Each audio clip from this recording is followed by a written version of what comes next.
The morning sun cast long shadows across Ouagadougou International Airport as Captain Ibrahim Traoré adjusted his military uniform and reviewed the intelligence report that had arrived on his desk just hours earlier. The document contained information that would shake the foundations of diplomatic relations between Burkina Faso and France. But Traoré knew that justice recognized no nationality or status. Ambassador Philippe Dubois had been serving as France's diplomatic representative in Burkina Faso for 3 years. To the outside world, he appeared as the perfect diplomat, articulate, well-connected, and deeply involved in various cultural and economic initiatives between the two nations. His residence in the diplomatic quarter was frequently the site of elegant soirees attended by government officials, business leaders, and members of the international community. However, beneath this polished exterior lay a man consumed by greed and opportunity. Dubois had discovered that his diplomatic status provided him with unique advantages that few others possessed. His diplomatic pouch was never searched, his movements were rarely questioned, and his immunity from local law enforcement created what he believed was the perfect cover for illicit activities. The scheme had begun innocently enough. During his first year in Burkina Faso, Dubois had developed relationships with several local gold miners and traders.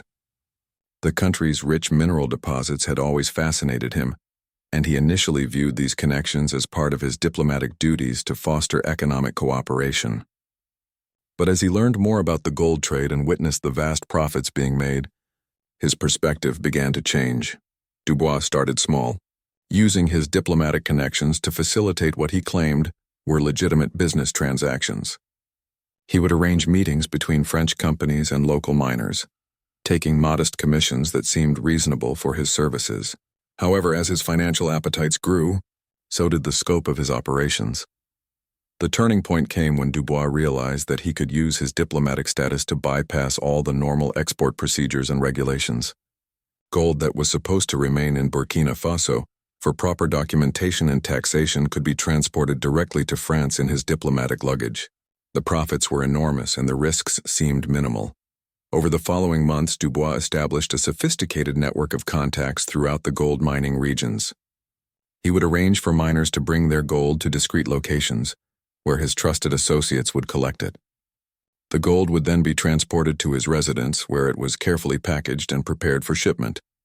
Captain Traoré had been watching these activities with growing concern. As a military leader who had risen to prominence through his dedication to Burkina Faso's sovereignty and independence, he was particularly sensitive to any actions that exploited the country's resources or undermined its authority. Intelligence reports had been accumulating on his desk for weeks, painting a picture of systematic theft that involved someone with high-level access and protection. The investigation had required careful coordination with various security agencies. Traoré knew that moving against a diplomatic figure would require absolute certainty and irrefutable evidence. Any mistakes could result in serious international complications and potentially damage Burkina Faso's relationships with other nations. Surveillance teams had been discreetly monitoring Dubois' movements, documenting his meetings with known gold traders and observing the unusual patterns in his travel schedule. Photography and video evidence showed the ambassador visiting remote mining areas, far from any official diplomatic activities. Financial investigators had traced suspicious money, transfers, and discovered bank accounts that seemed inconsistent with a diplomat's official salary. The breakthrough came when one of Dubois' associates was arrested during a routine security operation. Under questioning, the man revealed details about the ambassador's involvement in the gold smuggling operation. He provided information about upcoming shipments and described the methods being used to transport the stolen gold. Traoré realized that the time for action had arrived. The evidence was overwhelming, and intelligence indicated that Dubois was planning a major shipment that very day. The ambassador was scheduled to depart on Air France Flight 738 to Paris, and sources suggested that his luggage contained a significant quantity of stolen gold. As Traoré prepared for what would become one of the most significant arrests in Burkina Faso's recent history, he reflected on the broader implications of the case. This was not simply about one corrupt individual, but about asserting his country's right to control its own resources and hold all individuals accountable, regardless of their status or nationality. The captain gathered his most trusted officers and briefed them on the operation. Every detail had to be perfect, from the timing of the arrest to the handling of diplomatic protocols. They would need to act decisively while ensuring that proper procedures were followed to prevent any legal challenges later. Airport security was quietly increased, though in a way that would not alert the ambassador to any unusual activity. Additional personnel were positioned throughout the terminal, and backup units were placed on standby. Communication channels were established with relevant government officials who would need to be informed immediately once the arrest was made. As the morning progressed and Flight 738's departure time approached, Traoré positioned himself where he could observe the departure gate while remaining inconspicuous. He watched as passengers began checking in and proceeding through security, each step bringing them closer to the moment that would define this case. Ambassador Dubois arrived at the airport with his usual confident demeanor, greeting airport staff and fellow travelers with the charm that had served him well throughout his diplomatic career. He appeared relaxed and showed no signs of concern as he approached the check-in counter with his considerable luggage. Traoré observed every movement, every gesture, knowing that within minutes he would either validate months of investigation or face the consequences of a miscalculation that could end his career and embarrass his nation on the international stage. Captain Traoré watched as Ambassador Dubois completed his check-in process, noting the diplomat's unusually heavy luggage and the extra fees he paid without question. The captain's trained eye caught subtle details that would escape ordinary observers. The way Dubois kept glancing toward his bags, the slight tension in his shoulders despite his outward calm, and the fact that he declined the airline's offer to have his luggage inspected for fragile items. The investigation that had led to this moment had been meticulous and far-reaching. Traoré's intelligence network had spent months documenting a complex web of corruption that extended far beyond simple theft. The stolen gold represented not just monetary loss but a systematic exploitation of Burkina Faso's natural resources that undermined the country's economic sovereignty. Forensic experts had traced the money trail through multiple international accounts. They discovered that Dubois had been converting stolen gold into cash through a network of dealers in Europe, with proceeds being deposited in Swiss banks under various corporate entities. The scale of the operation was staggering. Preliminary estimates suggested that over $2 million worth of gold had been smuggled out of the country over the past 18 months.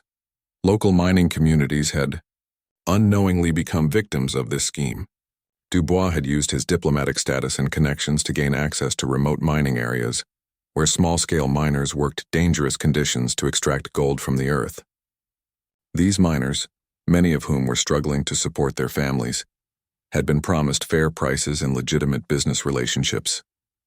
Instead, they found themselves unwitting participants in an international smuggling operation. The social impact extended beyond immediate financial losses. The gold mining industry in Burkina Faso employed thousands of people and generated crucial revenue for local communities.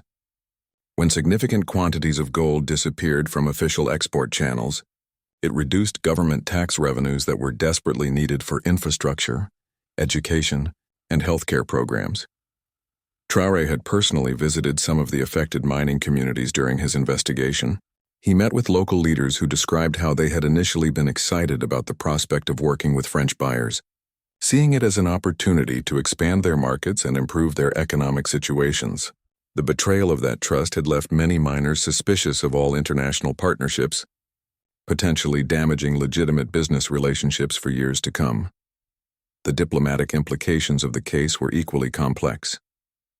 Burkina Faso had been working to strengthen its relationships with various international partners, while asserting greater control over its natural resources.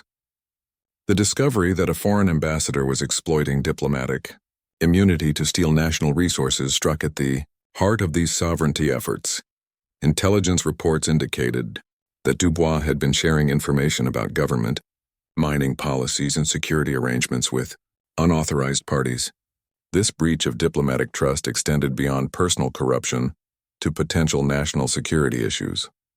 Details about mining locations, security protocols, and government officials' travel schedules had apparently been leaked to facilitate the smuggling operations. Traoré's team had also uncovered evidence suggesting that Dubois was not working alone within diplomatic circles.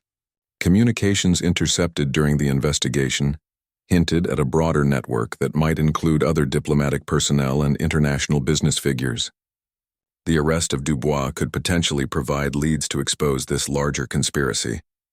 As the boarding process began for Flight 738, Traoré positioned his officers strategically throughout the terminal. Each team member had specific responsibilities and contingency plans depending on how the situation developed. The goal was to execute the arrest smoothly while maintaining security and avoiding any actions that could endanger civilian passengers or airport personnel. The captain had spent considerable time studying international diplomatic law and the specific protocols that would apply to this unprecedented situation. While diplomatic immunity provided significant protections, it did not extend to serious criminal activities, especially those involving theft of national resources. However, the arrest would need to be conducted with absolute precision to ensure that proper legal procedures were followed. Government officials at the highest levels had been briefed on the operation and were standing by to manage the inevitable diplomatic protests that would follow. The Ministry of Foreign Affairs had prepared carefully worded statements explaining the government's position and emphasizing Burkina Faso's commitment to rule of law regardless of an individual's diplomatic status. Dubois appeared increasingly nervous as boarding progressed. He checked his watch repeatedly and kept looking over his shoulder.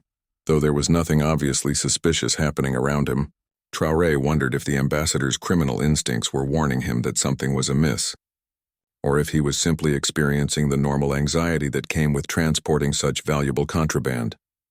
The captain reviewed the arrest warrant one final time, ensuring that every legal requirement had been satisfied. The document authorized the detention of Philippe Dubois on charges of theft of national resources, smuggling, abuse of diplomatic privileges, and conspiracy to defraud the government of Burkina Faso. Additional charges related to tax evasion and money laundering would likely follow as the investigation continued. Airport. Security had discreetly cleared the area around Gate 7 where Flight 738 would board.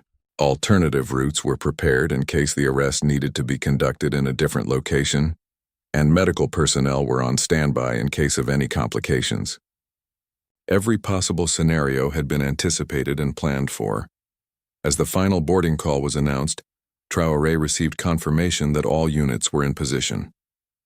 His communications specialist verified that secure channels were open to relevant government officials who would need immediate notification once the arrest was executed. The moment had arrived to put months of careful planning into action. Dubois gathered his carry-on luggage and began walking toward the boarding gate, his diplomatic passport ready for presentation. He moved with the confident stride of someone who had made this journey many times before, someone who believed his status placed him above local law enforcement. That confidence was about to be tested in ways he had never imagined. Traoré stepped forward from his observation position, his hand moving instinctively to his service weapon not out of expectation of violence, but as a reminder of the serious authority he was about to exercise. The next few minutes would determine whether justice would be served or whether diplomatic immunity would once again shield criminal behavior from consequences. The moment of truth arrived as Ambassador Philippe Dubois presented his diplomatic passport to the boarding agent.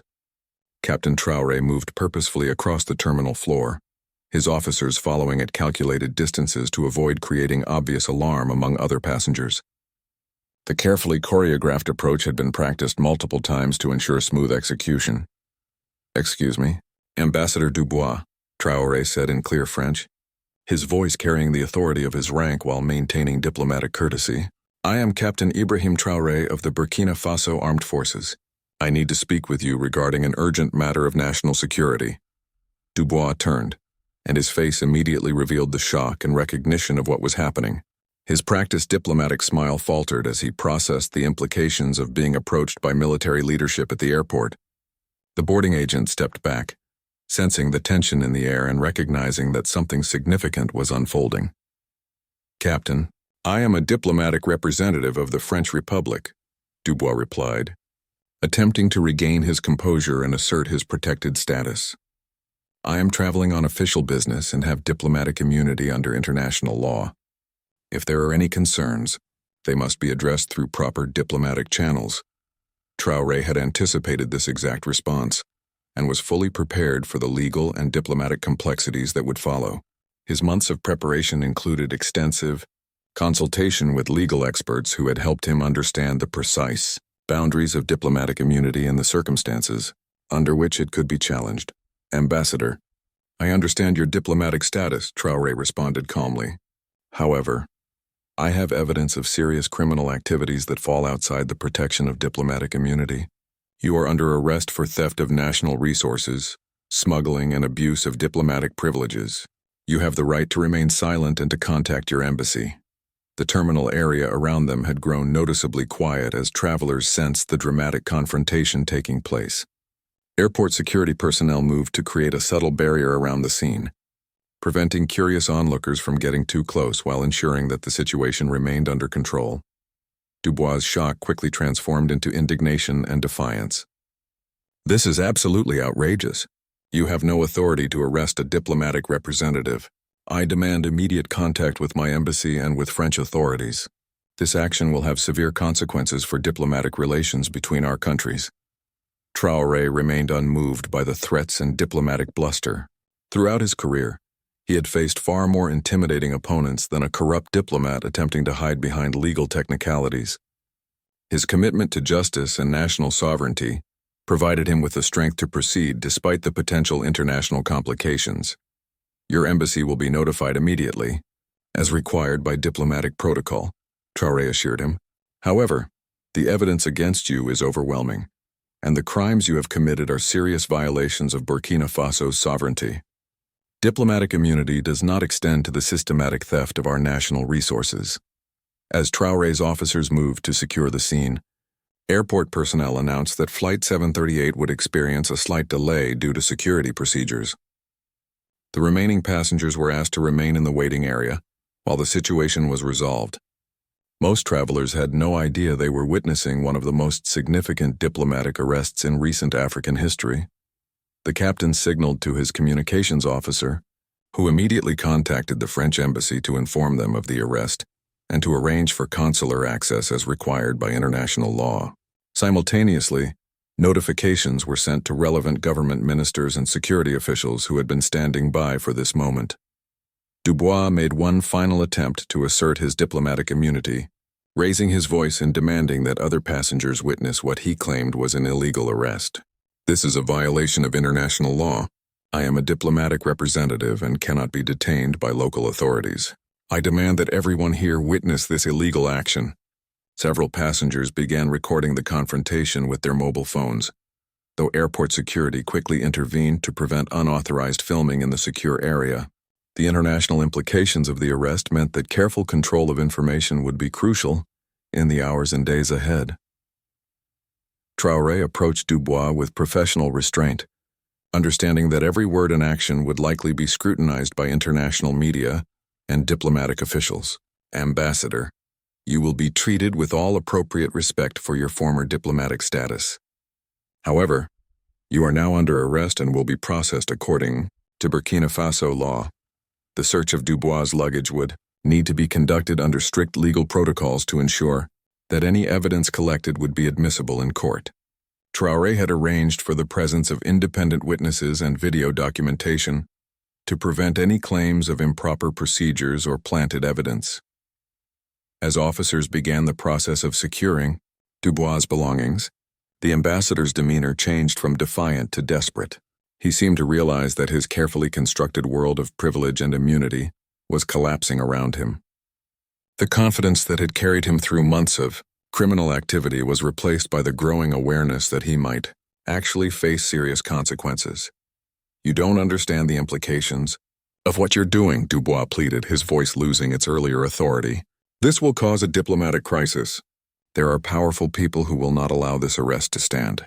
You are making a terrible mistake that will destroy your career and damage your country's international relationships." Traoré had heard similar threats from other criminals who believed their connections or status would protect them from justice. Throughout his military and political career, he had consistently chosen principle over convenience, understanding that true leadership sometimes required difficult decisions that carried personal risks. The captain's response was measured but firm. "Ambassador, the only mistake would be allowing the systematic theft of our national resources to continue unchecked. No individual, regardless of their status or nationality, is above the law when it comes to crimes against the people of Burkina Faso." Airport authorities had prepared a secure area where the arrest processing could be completed away from public view. The location provided privacy while ensuring that all legal requirements were met and that appropriate documentation was created for the unprecedented situation. As Dubois was escorted from the boarding gate, other passengers watched in amazement at the dramatic turn of events. Many would later realize they had witnessed a historic moment that would be discussed in diplomatic and legal circles for years to come. The first phase of what would become known as the diplomatic gold scandal was complete. However, Traoré understood that the arrest was only the beginning of a complex legal and diplomatic process that would test Burkina Faso's commitment to justice and sovereignty against significant international pressure. In the secure area of Ouagadougou International Airport, Captain Traoré supervised the methodical search of Ambassador Dubois' luggage while maintaining strict adherence to legal protocols. Every step was documented by video recording and witnessed by independent observers to ensure the integrity of the evidence collection process. The first suitcase yielded nothing unusual: typical diplomatic materials, personal clothing, and documents related to official business. However, as officers opened the second piece of luggage, the unmistakable gleam of gold became visible beneath carefully arranged layers of diplomatic papers and personal belongings. Dubois watched in silence as officers began removing gold bars, gold nuggets, and processed gold jewelry from specially constructed compartments within his suitcase. Each piece was photographed, weighed, and catalogued according to established evidence procedures. The quantity was even more substantial than intelligence estimates had suggested. "This is approximately 12 kilograms of processed gold," announced the forensic specialist who had been called to assist with the evidence collection. "Based on current market prices, we're looking at a value of approximately $800,000 in this single piece of luggage alone." The discovery validated months of investigation and surveillance work. Traoré felt a mixture of satisfaction and anger as he observed the physical evidence of the systematic theft that had been occurring under the cover of diplomatic immunity. The gold represented not just monetary value, but the exploitation of his country's natural resources and the betrayal of diplomatic trust. As the search continued, officers discovered sophisticated packaging materials designed to prevent detection by standard security screening equipment. The gold had been carefully wrapped and positioned within the luggage to avoid creating suspicious weight distributions or unusual X-ray signatures. The level of preparation suggested that this was not an isolated incident, but part of a well-established routine. Documentary evidence found among Dubois's papers provided additional insights into the scope of the smuggling operation. Handwritten notes contained references to mining locations, contact information for local miners, and what appeared to be accounting records tracking gold purchases and shipments over several months. "Captain, you need to see this," called one of the investigating officers who had been examining Dubois' personal effects. He held up a small notebook containing detailed records of gold transactions, including dates, quantities, purchase prices, and planned transport methods. The meticulous record-keeping provided a comprehensive picture of the criminal enterprise. The notebook revealed that Dubois had been operating the smuggling scheme for over 2 years, far longer than initial intelligence had suggested. Entries showed regular shipments of gold, with increasing quantities over time as the ambassador had become more confident in his methods and expanded his network of local contacts. Forensic analysis of the gold itself would later reveal crucial information about its origins. Each piece could potentially be traced back to specific mining areas within Burkina Faso, providing evidence of the geographic scope of the theft and helping investigators identify additional victims and accomplices. Traoré observed Dubois throughout the search process, noting the ambassador's reactions as each piece of evidence was discovered and documented. The diplomat had maintained his silence since the initial protests, but his body language revealed the stress and fear that he was undoubtedly experiencing as the full extent of his criminal activities was exposed. Communication with French embassy officials had begun, immediately following the arrest as required by diplomatic protocol. However, Traoré made it clear that while proper diplomatic courtesies would be observed, the serious nature of the charges meant that the investigation would proceed according to Burkina Faso law. The French ambassador to Burkina Faso arrived at the airport within 2 hours of being notified about Dubois' arrest. His presence added another layer of diplomatic complexity to an already unprecedented situation. Traoré met with the ambassador to explain the charges and the evidence, while emphasizing that this was a criminal matter, rather than a diplomatic dispute. "This is a very serious situation," Traoré explained to the French ambassador. "We have clear evidence of systematic theft of national resources over an extended period. While we respect diplomatic protocols, we cannot ignore crimes of this magnitude simply because of the perpetrator's official status." The French ambassador requested immediate consular access to Dubois, which was granted in accordance with international law. However, he was also informed that the evidence collected was substantial and that the charges would be pursued through the legal system, regardless of diplomatic pressure. News of the arrest began to spread through official channels, though information was carefully controlled to prevent premature disclosure of sensitive details. Government officials were briefed on the situation and prepared for the inevitable diplomatic protests and media attention that would follow. The gold recovered from Dubois' luggage represented just a fraction of the total amount that investigators believed had been smuggled out of the country. Financial records suggested that previous shipments had been successfully transported to Europe, where they were converted to cash through a network of dealers and buyers. International law enforcement agencies were notified about the case, as the criminal activities had crossed national borders and involved money laundering through multiple countries. Cooperation would be essential to trace the full extent of the criminal network and to recover additional stolen assets. As the evidence collection process continued, additional items of interest were discovered among Dubois' possessions. Electronic devices contained communications with various individuals involved in gold trading, providing leads for expanding the investigation beyond the immediate theft charges.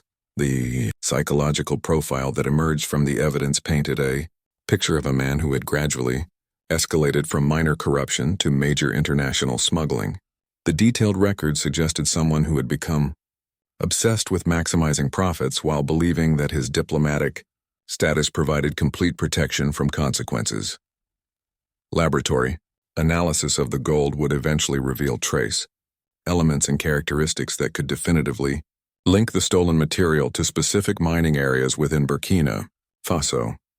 This scientific evidence would provide unshakable proof of the theft charges and demonstrate the systematic nature of the crimes. The arrest of Ambassador Dubois represented more than just the capture of one criminal individual. It demonstrated Burkina Faso's willingness to hold all individuals accountable for crimes against the nation, regardless of their status, nationality, or claimed immunity. The message sent by this action would resonate throughout diplomatic and criminal circles for years to come. As the initial processing of evidence concluded, and Dubois was formally charged with multiple criminal offenses, Captain Traoré reflected on the significance of the moment. This case would test his country's legal system, its diplomatic relationships, and its commitment to justice in ways that few previous cases had ever done. Within hours of Ambassador Dubois' arrest, international diplomatic pressure began mounting on Burkina Faso's government. The French Foreign Ministry issued a strongly worded statement demanding the immediate release of their diplomatic representative and threatening serious consequences for what they characterized as a violation of international diplomatic law. Captain Traoré found himself at the center of an international diplomatic storm that extended far beyond the borders of Burkina Faso.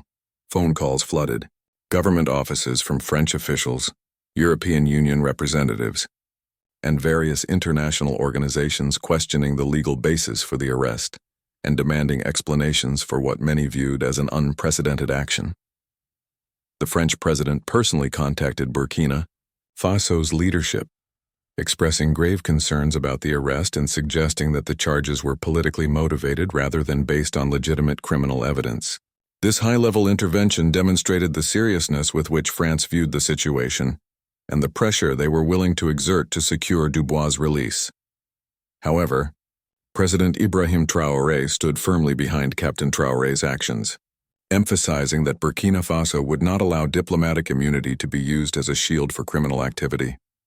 In a carefully prepared statement, he declared that no individual, regardless of their nationality or diplomatic status, is above our laws when it comes to the theft of our national resources.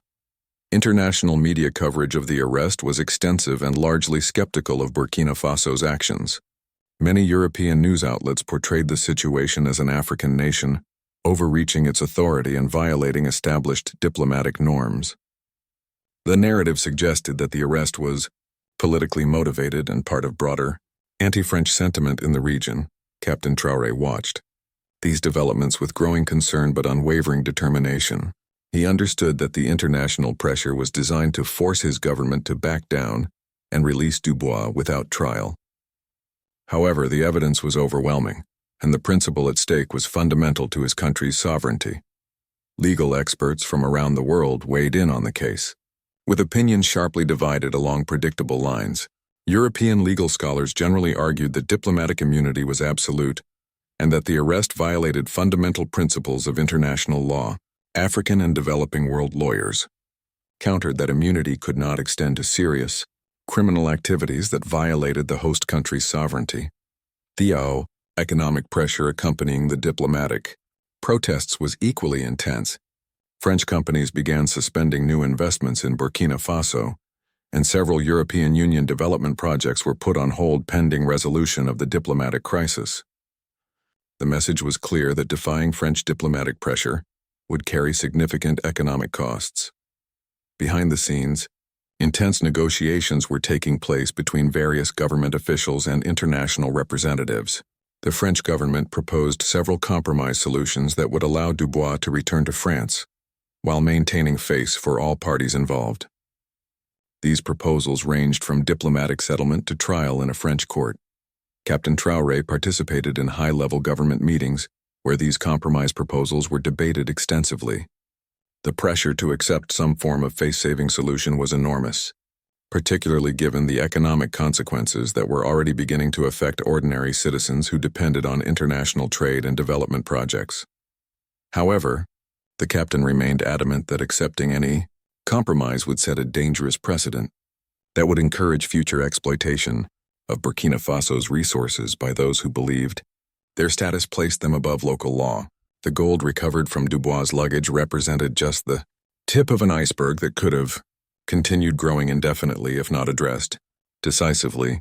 Support for the government's position came from unexpected sources within the international community. Several African nations issued statements supporting Burkina Faso's right to prosecute individuals who committed crimes within its borders, regardless of their diplomatic status.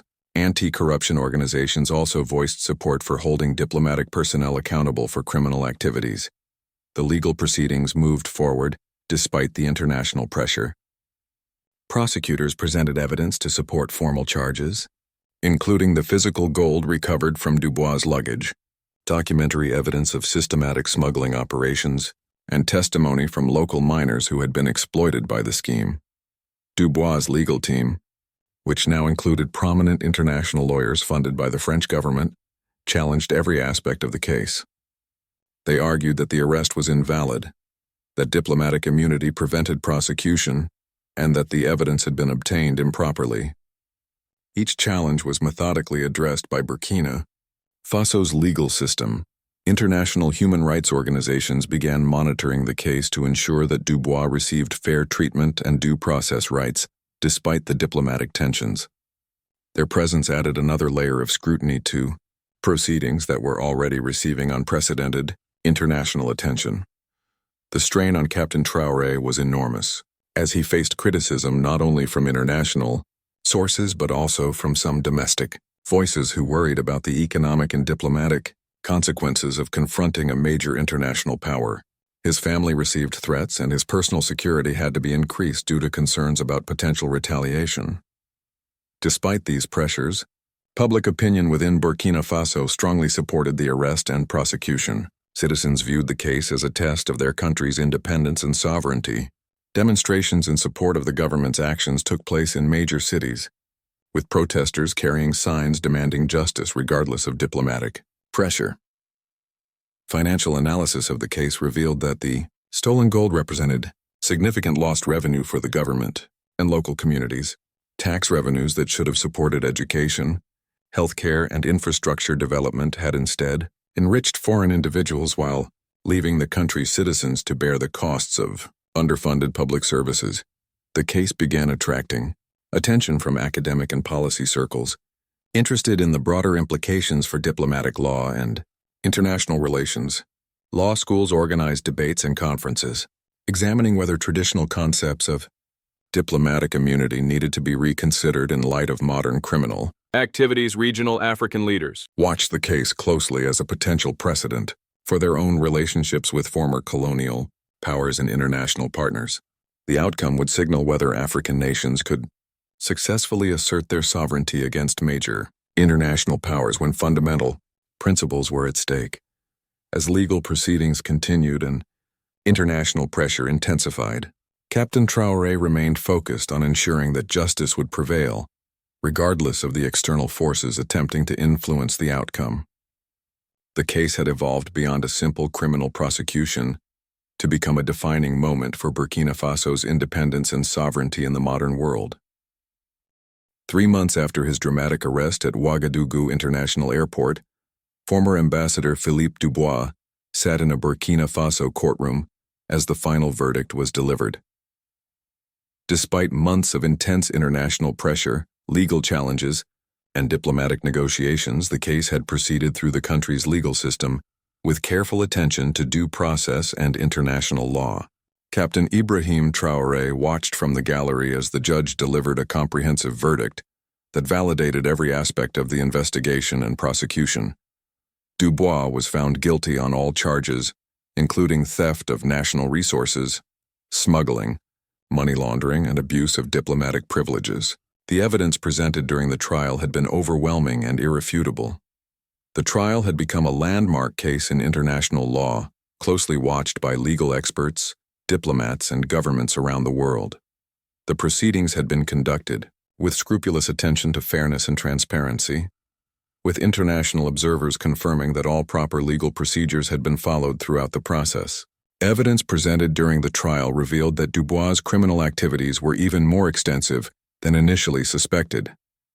Financial investigators had traced additional gold shipments worth over $3 million that had been smuggled to Europe over a 3-year period.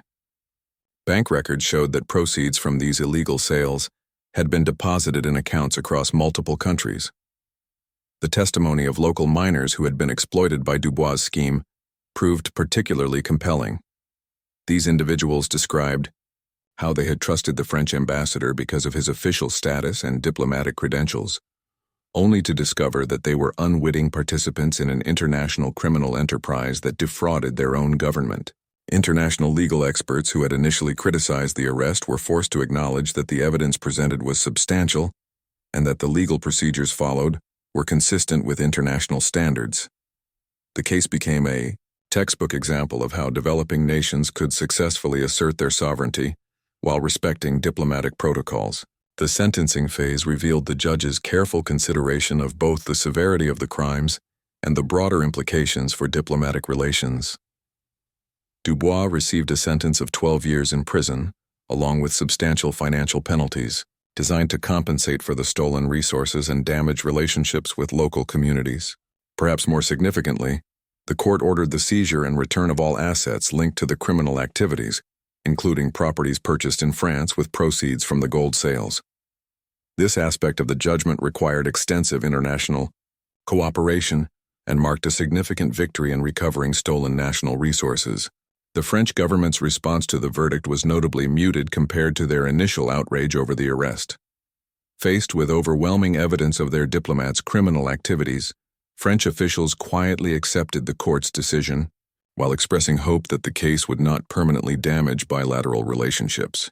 Captain Traoré reflected on the personal costs he had endured throughout the ordeal. The international pressure had been intense, and there had been moments when even his strongest supporters had urged compromise to avoid economic and diplomatic consequences. However, His unwavering commitment to justice and national sovereignty had ultimately prevailed. The case had broader implications that extended well beyond the punishment of one corrupt individual. It demonstrated that African nations could successfully stand up to major international powers when fundamental principles were at stake, regardless of the pressure and consequences that might result. International diplomatic circles began reassessing their approach to diplomatic immunity in light of the precedent established by Dubois' prosecution. Legal scholars argued that the case showed how immunity protections could be challenged when they were used to shield serious criminal activities that violated host country sovereignty. The economic consequences that had initially accompanied the diplomatic pressure gradually diminished as the strength of the evidence became clear. International businesses and development organizations recognized that Burkina Faso had acted appropriately in prosecuting legitimate criminal activities rather than engaging in politically motivated harassment. Regional African leaders praised the outcome as a victory for sovereignty and self-determination. Several countries indicated that they would use the Dubois case as a model for addressing similar situations involving foreign officials who might attempt to exploit their status for criminal purposes. The recovered gold was returned to the national treasury, where it contributed to funding for education and healthcare programs that had been underfunded due to lost tax revenues from the systematic theft. The symbolic importance of recovering these stolen resources resonated deeply with citizens who had long suspected that their country's wealth was being exploited by foreign interests. Local mining communities that had been victimized by Dubois' scheme received direct compensation from the recovered assets. These payments helped restore trust in legitimate international business relationships while providing tangible benefits to families who had been unknowingly exploited by the criminal network. The investigative techniques developed during the Dubois case became a model for other law enforcement agencies dealing with sophisticated international criminal activities. Captain Traoré's methodical approach to building evidence while respecting legal protocols was studied and adopted by security forces throughout the region. International anti-corruption organizations hailed the case as a breakthrough in holding diplomatic personnel accountable for criminal activities. The precedent established by Burkina Faso's successful prosecution encouraged other countries to take stronger action against foreign officials who attempted to exploit their privileged status. The case also had unexpected positive effects on Burkina Faso's international reputation. Rather than being viewed as a country that violated diplomatic norms, Burkina Faso gained respect for its commitment to rule of law and its willingness to pursue justice regardless of political pressure. This enhanced reputation attracted new international partnerships based on mutual respect rather than exploitation. Captain Traoré's career was ultimately strengthened by his handling of the Dubois affair. His unwavering commitment to principle, under extreme pressure, demonstrated the leadership qualities that would serve him well in future challenges. The international recognition he received validated his approach and encouraged other African leaders to take similar principled stands. The diplomatic relationship between Burkina Faso and France eventually stabilized on a more equal footing. The resolution of the case through proper legal channels, despite initial tensions, ultimately strengthened respect for Burkina Faso's sovereignty and judicial system. France quietly implemented new oversight procedures to prevent similar incidents involving their diplomatic personnel. Educational institutions throughout Africa began incorporating the Dubois case into curricula, dealing with international law, sovereignty, and anti-corruption efforts. The case became a powerful example of how smaller nations could successfully assert their rights against more powerful international actors when they acted within legal frameworks. The former ambassador's conviction sent shockwaves through international diplomatic communities, serving as a clear warning that diplomatic status could not be used as protection for criminal activities. Embassy personnel worldwide received enhanced training on legal boundaries and the potential consequences of exceeding their authorized activities. 5 years after the dramatic airport arrest, Captain Traoré would often reflect on the case as a defining moment in his career and his country's history. The decision to proceed with the arrest, despite enormous pressure, had required courage, but the outcome had vindicated the principles of justice and sovereignty that guided his actions. The Dubois case became a symbol of African independence and self-determination in the modern era. It demonstrated that former colonial relationships could not be used to justify the continued exploitation of African resources, and that justice could prevail when leaders were willing to take principled stands regardless of the costs. The gold that had been recovered from Dubois' luggage was eventually displayed in a national museum as a reminder of the case and its significance. School children would visit the exhibit to learn about the importance of protecting national resources and holding all individuals accountable under the law. International legal textbooks began including the Dubois case as a landmark example of how diplomatic immunity laws intersect with national sovereignty and criminal justice. Law students around the world studied the case to understand the complex balance between international diplomatic protections and host country rights. The precedent established by Captain Traoré's actions continued to influence international relations and criminal justice for years to come. The case proved that with careful preparation, unwavering principle, and respect for legal procedures, even the most challenging diplomatic situations could be resolved in favor of justice and national sovereignty.